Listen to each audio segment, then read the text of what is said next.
Students, today we will have a talk based on the topic AIDS and hepatitis B. AIDS and hepatitis B.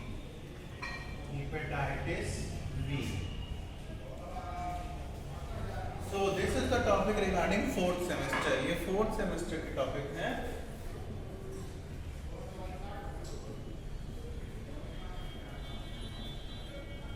जिसमें कि हम लोग बात करेंगे ads और हेपेटाइटिस बी की। तो पहले एड्स को देखते हैं। What do we understand by AIDS? AIDS का क्या अर्थ होता है? AIDS stands for acquired immune deficiency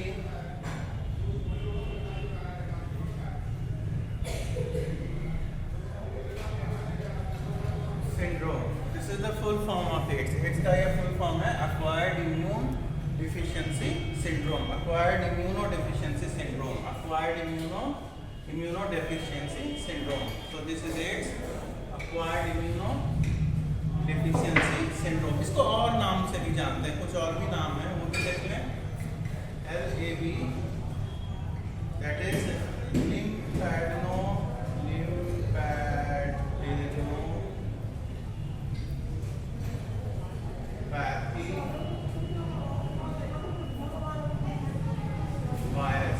lymphadenopathy virus. LAV stands for lymphadenopathy virus. जैसा कि ये नाम है इस तरह से, तो नाम से ये पता चल रहा है कि वायरस से होता है। ये कैसी बीमारी है जो वायरस से होता है? इसका जो एजेंट है वो मेनली वायरस है। एक ऐसी बीमारी जो वायरस से होती है, हम जानते हैं जो वायरस है इसमें, इस वायरस का एक नाम है, इसको हम लोग कैटेगराइज कर लेते हैं कैटेगरी में। इसको कहते हैं retrovirus. Retrovirus. What does retrovirus means? Retrovirus का क्या अर्थ है? इसका ये मतलब है कि इस वायरस में अगर इसका जेनेटिक मटेरियल हम देखेंगे तो वो सिंगल स्टैंडर्ड आरएनए है। इसका जो जेनेटिक मटेरियल है वो सिंगल स्टैंडर्ड आरएनए है। मतलब एड्स की बीमारी जिस वायरस से हमको होती है, उस वायरस का अगर आप जेनेटिक मटेरियल देखिएगा तो वो होता है single standard RNA. Single standard RNA होने की वजह से इसको हम लोग कहते हैं रेट्रोवायरस। अगर इसका genetic material, genetic element double standard RNA होता तो उसको कहते हैं लियोवायरस। लेकिन since it is single standard RNA, therefore it is known as retrovirus. दूसरी चीज़ क्या है, जो एड्स का वायरस है वो बहुत ही स्लो मल्टीप्लाई करता है। इस तरह के वायरस को कहते हैं लेंटिवायरस। इनको जिस कैटेगरी में रखी गई है उस कैटेगरी को हम लोग कहते हैं lentivirus. Lentivirus means slow मल्टीप्लिकेटिंग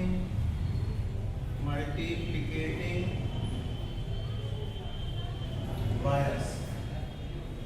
लेंटिवायरस means slow multiplicating virus. अब ये है जानना कि एड्स करता क्या है। एड्स का वायरस अपनी बॉडी में करता क्या है? होता क्या है, हमारे बॉडी में डिफेंस मैकेनिज्म है, डिफेंस सिस्टम है, जिसको कि हम लोग 3 कैटेगरी में बांट सकते हैं। एक हो गया फर्स्ट लाइन ऑफ डिफेंस, दूसरा हो गया सेकेंड लाइन ऑफ डिफेंस और तीसरा हो गया थर्ड लाइन ऑफ डिफेंस। सो इसमें क्या है, जो वायरस है वो फर्स्ट लाइन ऑफ डिफेंस को अगर पार कर जाए, जो कि आपका स्किन है, so we are having 3 lines of defence. 3 lines of defence. 3 lines of defence. That is first concerns skin, second concerns with blood, and third one concerns with immune system. Third one concerns with immune system. अब इसका अगर virus है मान लीजिए, तो वो first line of defence को पार कर गया, सेकेंड लाइन डिफेंस को भी पार कर गया, तो थर्ड लाइन सिस्टम है आपका इम्यून सिस्टम। ये जब आपके इम्यून सिस्टम में जाता है तो ये आपके टी सेल्स को नुकसान पहुंचाता है। टी सेल्स में देखा गया है, टी सेल्स में हेल्पर टी सेल्स को, helper T cells gets destroyed. ठीक है, helper T cells get destroyed. T cells भी कई तरह के होते हैं। T stands for thymus. Thymus is related with immunity.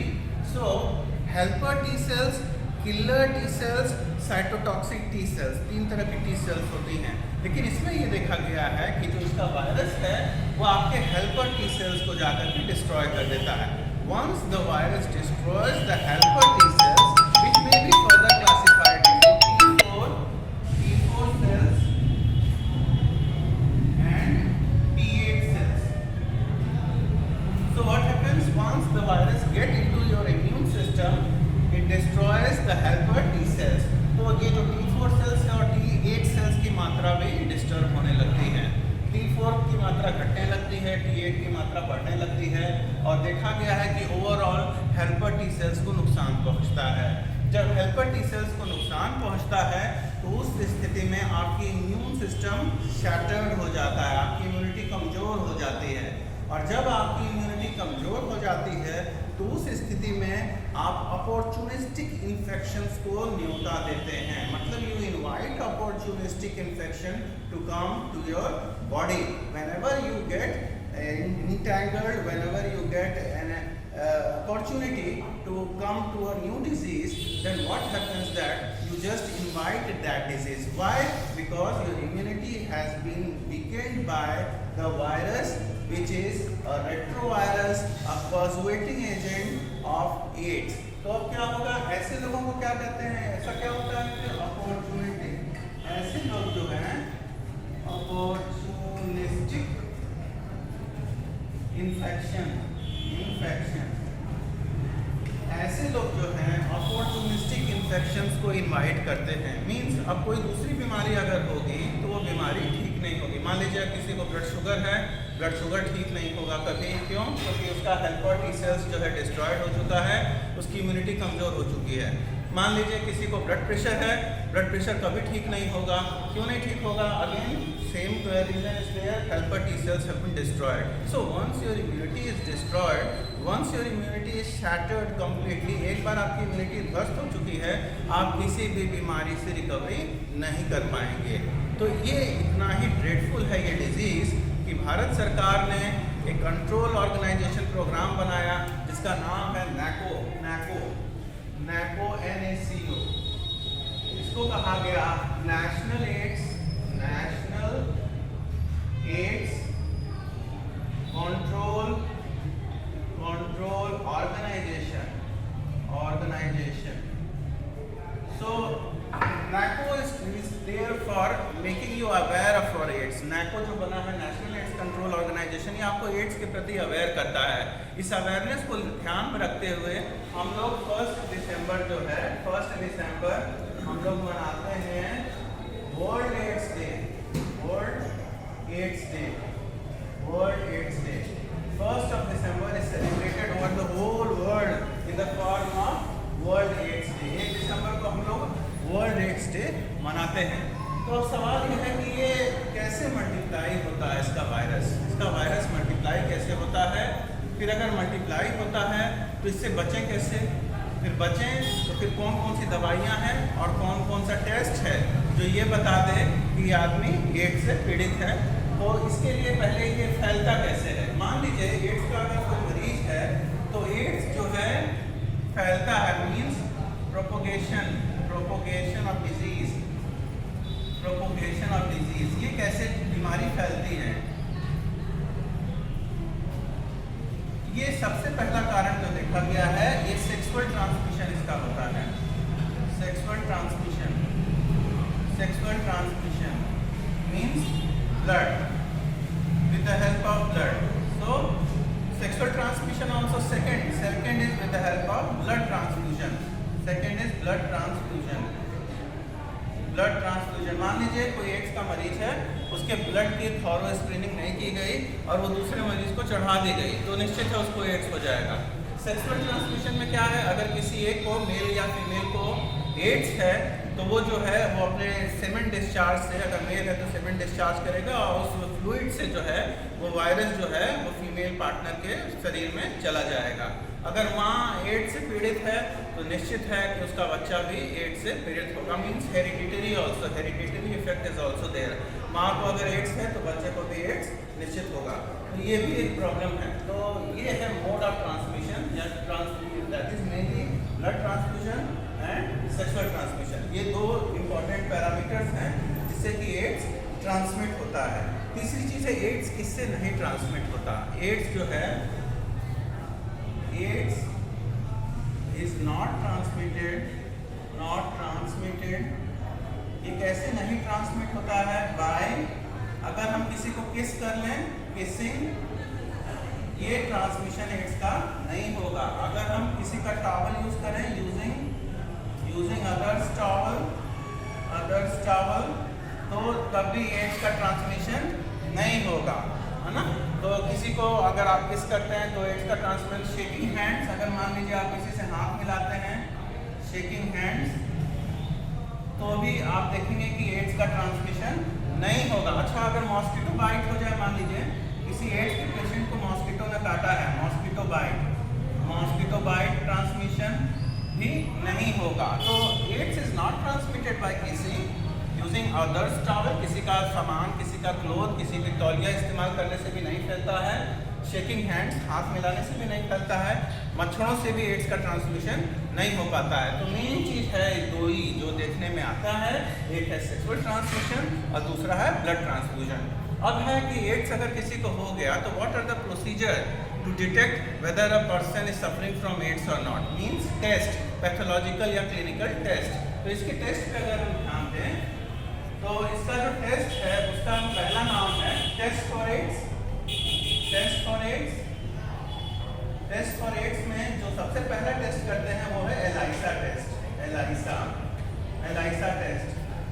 ELISA क्या है? एंजाइम लिंक्ड इम्यूनोसॉर्बांट एसे, इसका नाम है enzyme linked immunosorbent assay, enzyme linked immunosorbent assay. इससे पता कर लेते हैं कि बॉडी में एड्स वायरस है या नहीं है। दूसरा है जो एकदम शॉर्ट टेक्निक है वो है वेस्टर्न ब्लॉट की। वेस्टर्न